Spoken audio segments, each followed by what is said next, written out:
All right, welcome to the Snyder Report. I am your host tonight, Gary Snyder. With me tonight, as you can see right there. Say hi, Sarah. Hi. Now, I have my hoodie on. I have it on for two reasons tonight. It's my Notre Dame hoodie, one of them anyway. Notre Dame has named their starting quarterback for the opening game against Miami. So CJ Carr will be the quarterback. So we are excited about that. And number two, my wife keeps it 48 degrees in here. So Support to we your have wife. we have the hoodie on. Seriously, I could have started a fire back there tonight, which I can't wait to do the podcast with the fire back there. But yeah, it's freezing in here. That's funny. It's warm here. We keep it warm for money reasons. Yeah, we got our electric bill today, and man, That's another show, right? Electric bills. that's in like Indiana. 10 shows. Well, Sarah, we have you on tonight because, I don't know, maybe you can describe it better than me, but you have a bone to pick with some people. I am trying to be a leader in Indiana, and I'm meeting so many amazing people trying to save the state. And we are all panicking and freaking out, and we're making some major mistakes. And I've been there. I've made these mistakes earlier when I got involved in politics, and I'm hoping that I can take us through what I did when I started getting involved and kind of show us what we're doing wrong. Because if we keep it up, we're not going to save Indiana.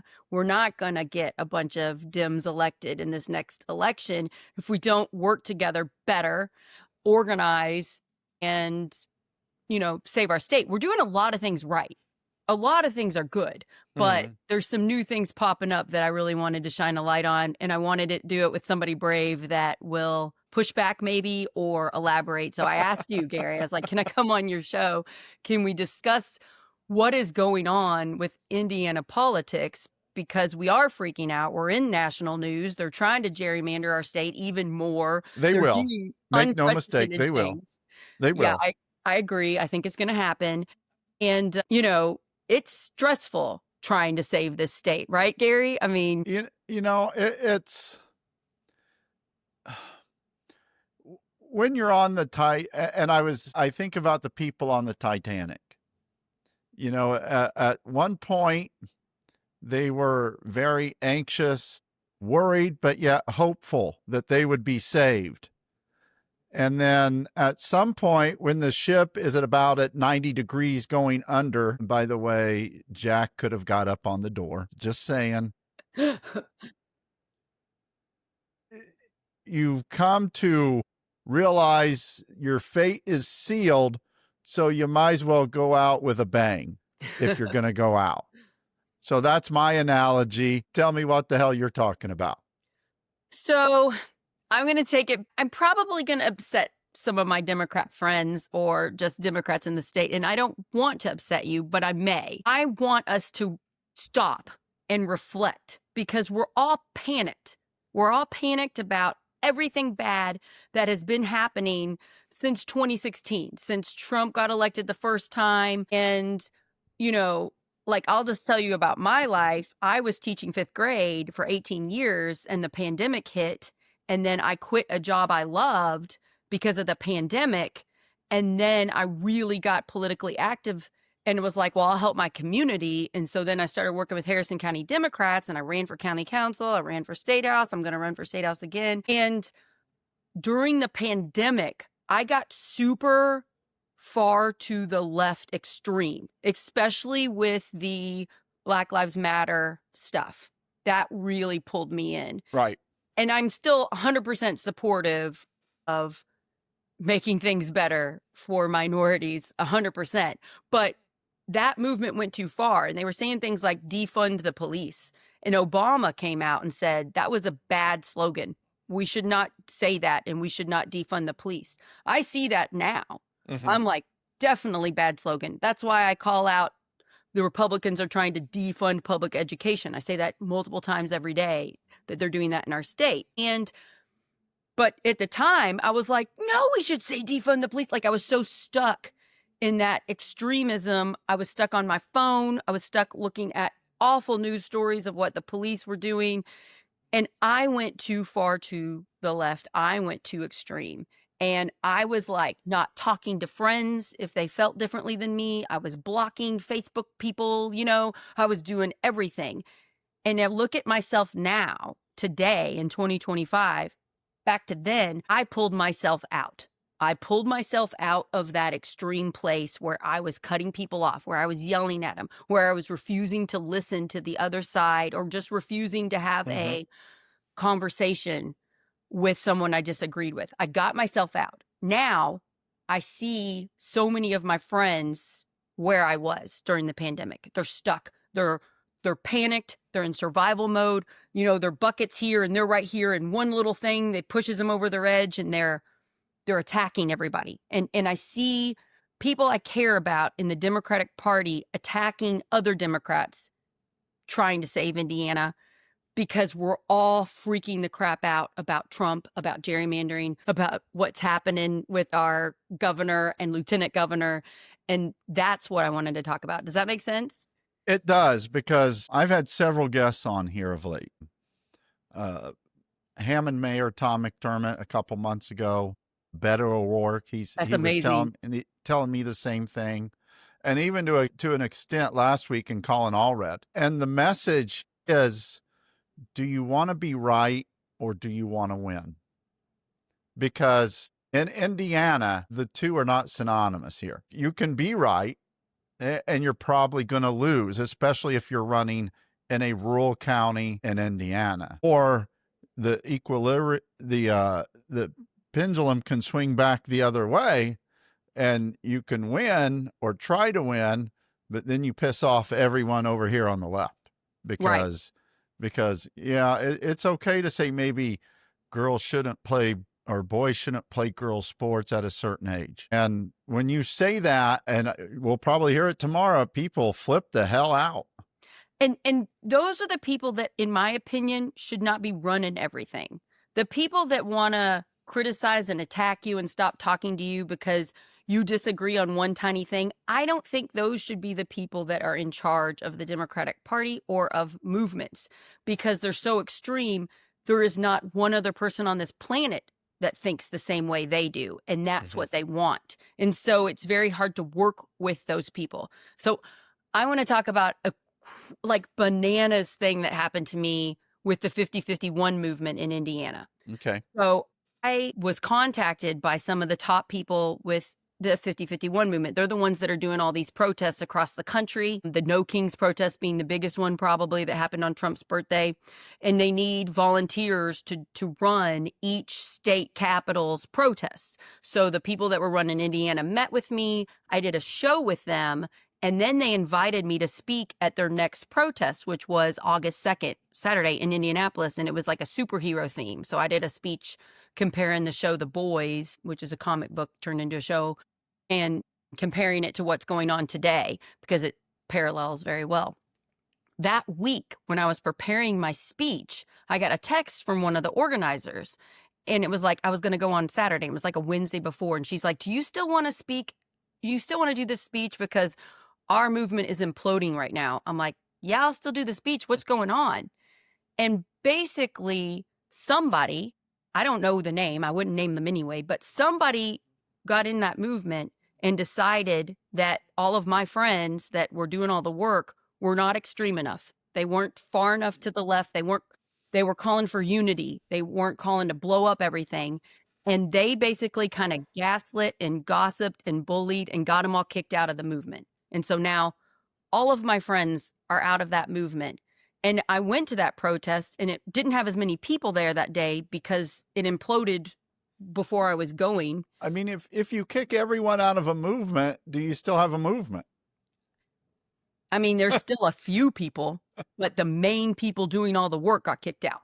Yeah. And they didn't even know who did it. They don't know what happened to them. They don't know. It was just like an organized plan to get rid of people that want unity. And they wanted more extreme people in. And it was so weird. So I'm at the protest. I stayed the whole time. I did my 10-minute speech. And then people at the end of the movement, they had to get up and resign on the microphone. It was so awkward. And I felt so bad for the people that got kicked out. And I had been kicked out of a nonprofit before, so I tried to comfort them about it and be like, it's not about you. It's about people that want power. They want control. They want control of this thing. And then the other thing that happened was we just don't look cool anymore. This is painful for me to admit. And don't think I'm like saying that I'm cool and other people aren't. I am. I'm just saying, watching that protest, I felt it was hard for me to be there.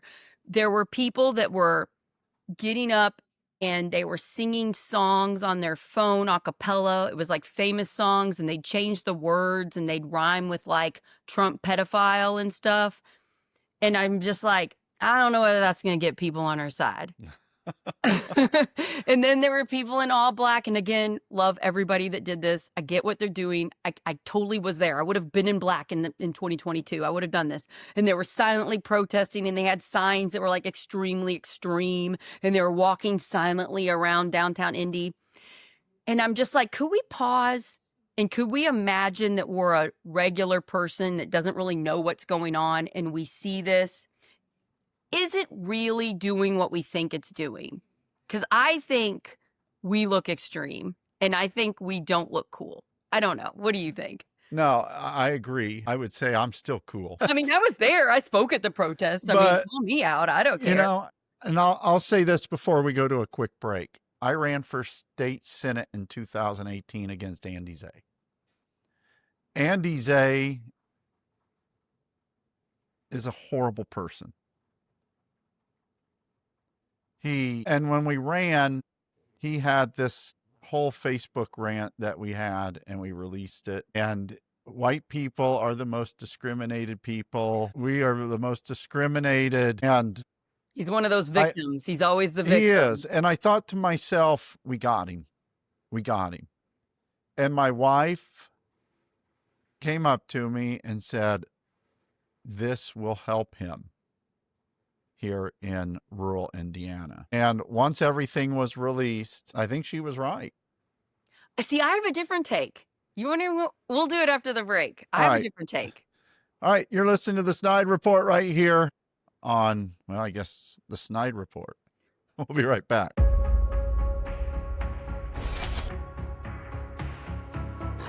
All right, this is the part of the Snyder Report where we thank our sponsors, and we have a growing list. So let's start with Robin Winston. Robin has been there when we first sent out our first email, 147 subscribers. We're now over 108,000. So thank you, Robin Winston, and helping us get the podcast going in the right direction. Next up is our good friend, former Congresswoman Jill Long Thompson. Her book, Across the Aisle, Why Bipartisanship Works for America. Get that anywhere you buy your books. Also, former two-term governor, two-term U.S. Senator Evan Bayh. Evan has been a sponsor of the newsletter, now jumps on board with the podcast. Congressman Andre Carson. Congressman Carson has been there from the start. We're glad to have him over here on the newsletter now. He needs your help to win re-election next year. So make sure you support Congressman Carson. Next up, State Representative Cherish Pryor. Cherish has been there from the start on the newsletter, joining us on the podcast now. So is State Senator Greg Taylor. I want to thank Senator Taylor for all of his support through the years. Next, we have a couple of new sponsors. First up is Indiana Citizen. You want to check out their new project, One Heartbeat Away. Do Christian nationalists have an agenda for Indiana? You know, all you have to do is look at the lieutenant governorship, and you can see right away that they do. So thank you, Indiana Citizen. Next up is Jump Laundry. You can visit them at jumplaundry.com. They have home pickup. They do your dry cleaning, wash and fold with, I might add, no judgments, and next day service. So if you're in a crunch for time, you don't want to do your own laundry, get a hold of Jump Laundry at jumplaundry.com or at 317-740-5011, and they will take care of all of your laundry needs.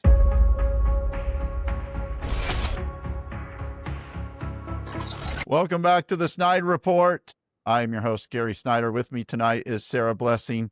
Sarah, your podcast is at Project Next. Yes. You can actually hear that on SnydeReport Radio from, I believe, 6 o'clock, 6 to 7. 6 to 7. So yeah, thanks to you. Thanks for offering us that. I learned how to put shows on the radio. So, but before we went to break, I was kind of lending myself to my wife being right again, as she usually is on a lot of things, about our current state senator complaining that he's so discriminated against. So, and my wife said that would probably help him. And I believe it did in the end.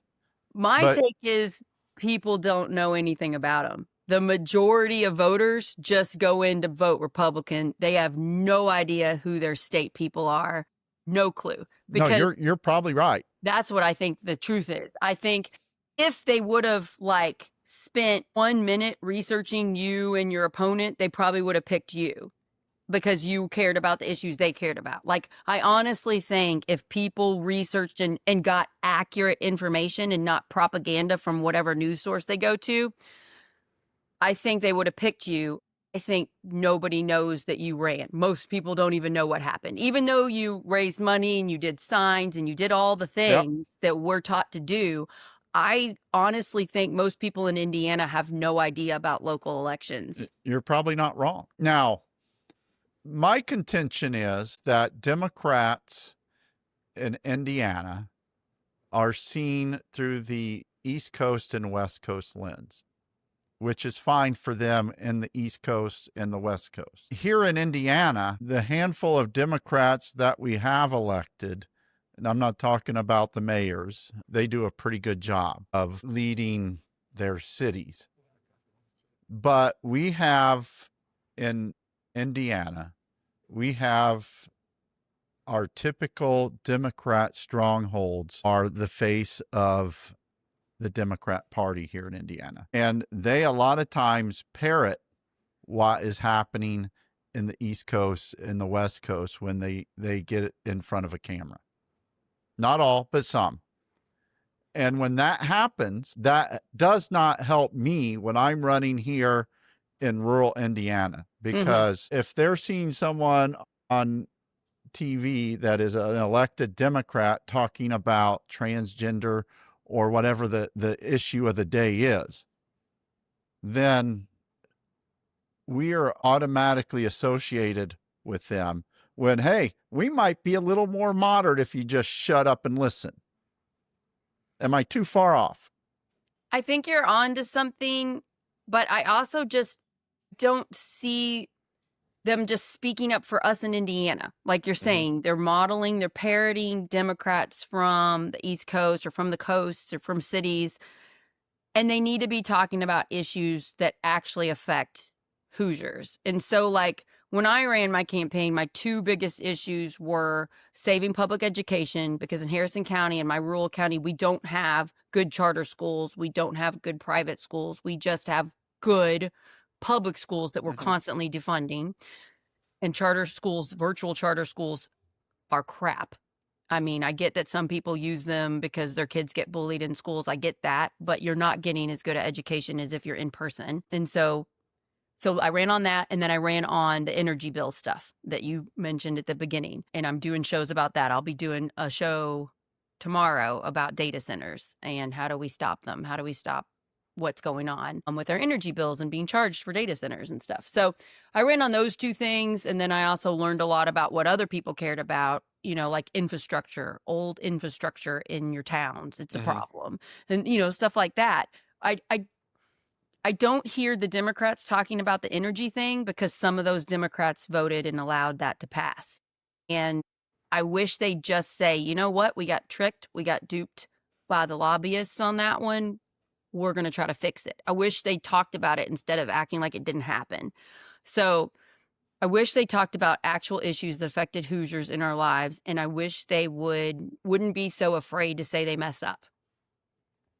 I get a lot of press releases, and I actually wrote my Insnide take a couple weeks ago about a press release that was put out by a state representative, a Democrat. And she was very, very upset that a Republican state representative was called the new facility that they're putting immigrants in Miami County, the Cornfield Clink. And like alliteration. And, you know, I was thinking to myself, you're right.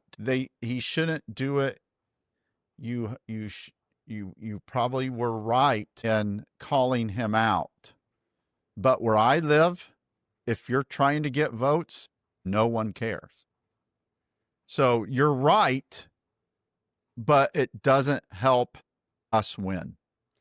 And I will talk about immigration. I'm legit scared about what's going on right now. I have a friend named Tiffany, and her husband is Hispanic, and she's really worried about her husband and her 2 kids, and she's doing everything she can to protect him. So I have a special place in my heart for that issue, but I also understand what you're saying.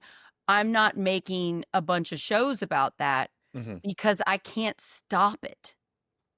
So it's like, and it's so scary.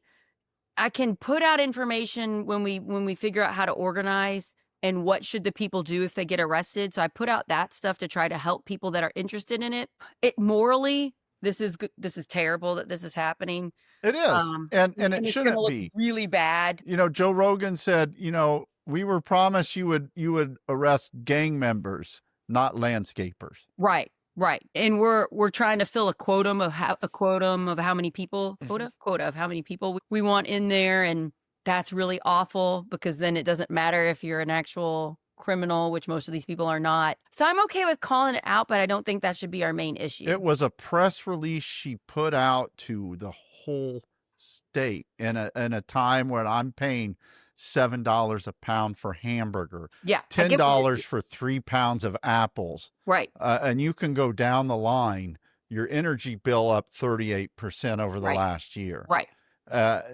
And I've interviewed candidate after candidate, whether they're David Jolly running for governor in Florida, whether it's Andy Beshear in Kentucky, Colin Allred, Beto O'Rourke, even Joe Walsh, who's not running for anything, but was a Republican.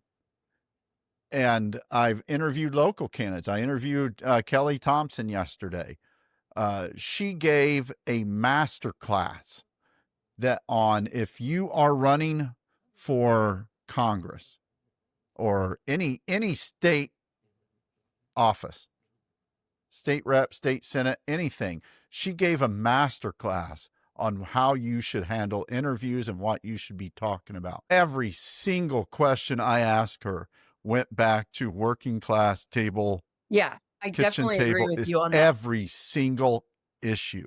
Everybody is hurting right now. Everybody, unless you're super wealthy. So over 99% of us are hurting right now in Indiana. The problem is they don't know who to blame. And I think they really know why. They just know food costs more. Healthcare is going to be hard. Everything's confusing. We don't know what's going to happen tomorrow. There's so much uncertainty.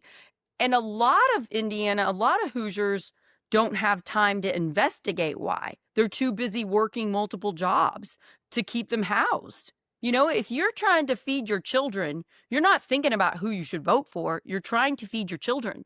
So getting the message out to these people that are hurting is another problem because you don't have time to listen to this podcast. You know, you're working your other job or whatever. But I am heartened by, you know, the candidates that I've been talking to on air. You're saying they're getting it. The candidates you're talking to they are getting it. Now, you have some that don't. I mean, you can look at a Facebook page or a Twitter account and you know the candidates that are serious and which ones aren't. You know the ones that are going to be announced the loser at 6:03 on November 8th. My concern, since I've ran 2 races, is we get stuck in our little dim bubbles and we think we're doing really well. Like, if you are running for state house, which I ran for last time, I'm going to run again, and you get invited to so many events, you get invited to all these campaign events. And so you fill up your calendar going to campaign events, and you go, and there's like 5 people there that are already going to vote for you, or 20 people there that are already I've going been to vote there. for I you. ran for Congress I 2 think years that ago. is a terrible move. I don't think candidates should waste their time going to Democrat events. I even don't think we should waste our time going to those bipartisan events where nobody comes. Like, I went to an event this last election cycle where Terry Gooden showed up. Tim Peck for Congress showed up. I showed up. We all drove really far away. It was like a Farm Bureau one. And my actual person that's in office, Karen Engelman, she actually came. She only came to 2 events that I was at the whole campaign season. And we all got up and did a little speech. There was like 3 people there that either wasn't a candidate or affiliated with, the organization. And I'm just like, what a waste of everybody's time. We should be where the people are that don't know about the issues. We should be helping them register to vote. We should have them get out their phones and write down when and where they vote, get their contact info, make sure they're voting, answer all their questions. We shouldn't be wasting our time at events that people aren't coming. People have no idea that aren't, No, you're absolutely right. When I ran for Congress in 22, I didn't go down to French Lick. You know why? Why would I? Everyone there either can't vote for me or would if they could. Right. Right. My time is better off knocking on doors, and not doors that consistently vote Democrat, doors that are independent or don't vote in primaries. Yeah. And the Democrat candidates get caught in that circle where they just go to events where there are people that are going to vote for them anyway. And it's scary to run for office because you don't know what to do. So when you get the Democrat events, you're like, oh, good. Here's a place, because I don't know where They to go. love me. I don't know what I'm doing. And then another trap we fall into is we give a lot of our money to campaign managers and stuff that aren't that great. I don't understand that. And I really don't. I don't pay for a campaign manager. I don't do either. my own stuff. It just drains your money, in my opinion. It drains your money unless you're getting tons of money and you're getting a really good person, which they take a lot of money if it's a really good person. There's just a lot of money in politics being wasted. I see people making the mistakes that I made, and I don't know how to help them, but I do know what not to do. I know a lot of what not to do is from my 2 elections, Right. And wasting your time at those Democrat events, I don't think it's a good idea. I get going to the monthly meetings. I get doing some of the things and getting connections and getting people to help you with your campaign. I get that. But you got to be where the people are. Like, we'll have Lanesville Heritage Weekend here in September. That's our biggest thing. That's our biggest festival in the county. There'll be thousands and thousands of people there. You should be there, and you should be out of the booth, and you should be talking to every single person you can. Don't sit in that booth and wait for somebody to come up to you, because those people are already going to vote for you. Get out there and say, do you know your energy bill prices are going up because of what happened? Do you know what's happening to our public schools? I don't think they do. I talk to people all the time in Harrison County. They still have no idea what is happening to Indiana. They have no clue. And that's hard to convince people, but I talk to them every day. I'm like, here's a parent that's, their kid's in my kid's class. Let me mention it to them. They look at me like they have no idea what I'm talking about. A good friend of mine asked me, what's it going to take for the white family in Huntington County to finally stop voting Republican? And, I think about that, and my only hope is that when they go to the Walmart or to the Kroger, or they go to get gas and still see it at $3.40 a gallon, or they go to Walmart to get their prescription and they can't afford it because they don't have Medicaid or HIP anymore, or can't go to the doctor because their insurance is gone, or they were on the ACA and now their premium, it isn't $10 anymore, it's $100, and they can't pay it. Or they want to make hamburgers and they can't because they don't have $7 a pound which you probably need 2 pounds to feed a family of 4 or 6. And they can't do that because now I got to pay $14 just for the hamburger. I don't even include the hamburger helper, the potato stroganoff, or the cheeseburger mac and cheese stuff. And now that stuff's not $1.98 anymore. That's $4. Right. Yeah. The cheap food that's not good for you is not cheap anymore. And they can't get it because A, they don't have the money, or now they don't have SNAP anymore. And I think that's part of the plan, is to keep people so poor that they don't vote, that they're not politically engaged. My wife it's working. has always said that. Why would I go vote when I'm worried about living? Yeah. These people are worried about their children eating food, being able, if they're hurt, can they afford going to the doctor? And then they end up not going to the doctor and they get sicker and it becomes more of a problem. We're not keeping healthy people healthy. And all they see are these people standing outside with their stupid signs, or they're standing. And they're like, the black silent with the giant things. Right. That are like, that has and they're like, why in the hell would I vote for them? Yeah. If I even go vote. Now, this is interesting. Yesterday, I got connected through one of my Dem friends with a young Republican. He's 17 and his first name's Dylan. Mm-hmm. And he wants to be on Project Next because we want Republicans on our show, because we want to show how you can talk to the other side without just I don't. Yelling. If you come on my show and you're a Republican and you want to spew your bullshit, you're going to get pushback. So I talked to him on the phone. I actually had a 3-way call with me and Tim and him. Mm-hmm.